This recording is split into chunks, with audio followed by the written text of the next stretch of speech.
नमस्कार, मैं हूं अंजलि और आप देख रहे हैं सरताज न्यूज लाइव 24/7। तो आइए शुरुआत करते हैं आज की बड़ी खबर से। क्या होता है न्यूक्लियर ट्रॉय? परमाणु हमले में कैसे काम करेगा?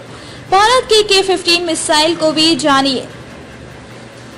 भारत ने अपनी न्यूक्लियर सबमरीन INS अरिहंत से परमाणु हथियार को ले जाने में सक्षम बैलिस्टिक मिसाइल SLBM का सफलतापूर्वक टेस्ट किया तो देश की न्यूक्लियर ट्रॉय की चर्चा होने लगी। रक्षा मंत्रालय ने टेस्ट की घोषणा तो की, लेकिन मिसाइल के बारे में ज्यादा जानकारी नहीं दी और न ही रेंज का खुलासा किया। सूत्रों ने बताया कि K-15 मिसाइल हो सकती है, जिसे सागरिका भी कहते हैं। यह SLBM की K फैमिली से ताल्लुक रखती है।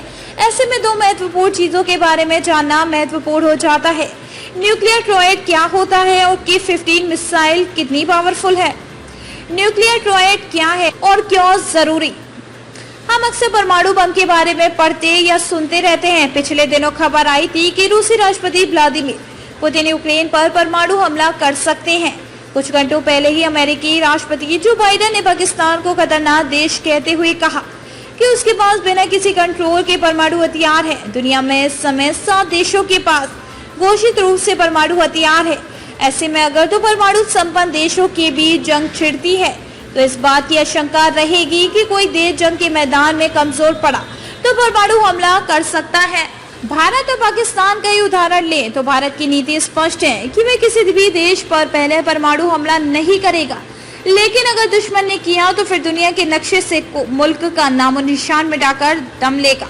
पाकिस्तान का कोई भरोसा नहीं है, इसलिए भारत ने न्यूक्लियर ट्रॉयड तैयार किया है। अगर पड़ोसी मुल्क परमाणु हमला करता है तो उसे पता है कि भारत भी जवाब में परमाणु हथियार दागेगा, यानी उसकी तबाही निश्चित है। हो सकता है पाकिस्तान सोचे कि भारत की सरजमी पर इतने परमाणु बम गिराए जाएं कि यहाँ की सेना और सरकार हमला करने की स्थिति में ही ना रहे। ऐसे में भारत क्या करेगा? यहीं पर शुरू होता है न्यूक्लियर ट्रॉयड का रोल। भारत ने जंग के 3 मैदानों की तैयारी रखी है।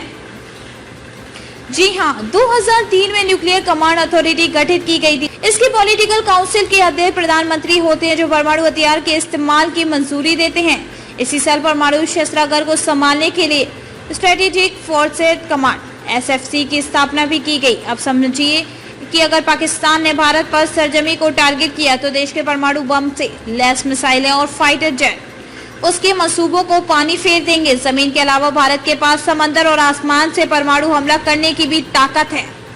यहाँ पर 3 सेनाओं की जरूरत समझी जा सकती है। जमीन के अलावा पनडुब्बियों और प्लेन से परमाणु हथियार दागे जा सकते हैं।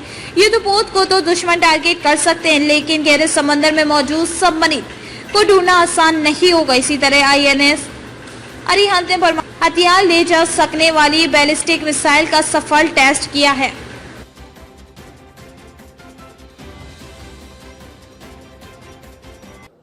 खबरों में अब तक के लिए बस इतना ही। मिलते हैं फिर ऐसे ही बड़ी खबर के साथ। तब तक के लिए नमस्कार और देखते रहिए सरताज न्यूज लाइव 24/7।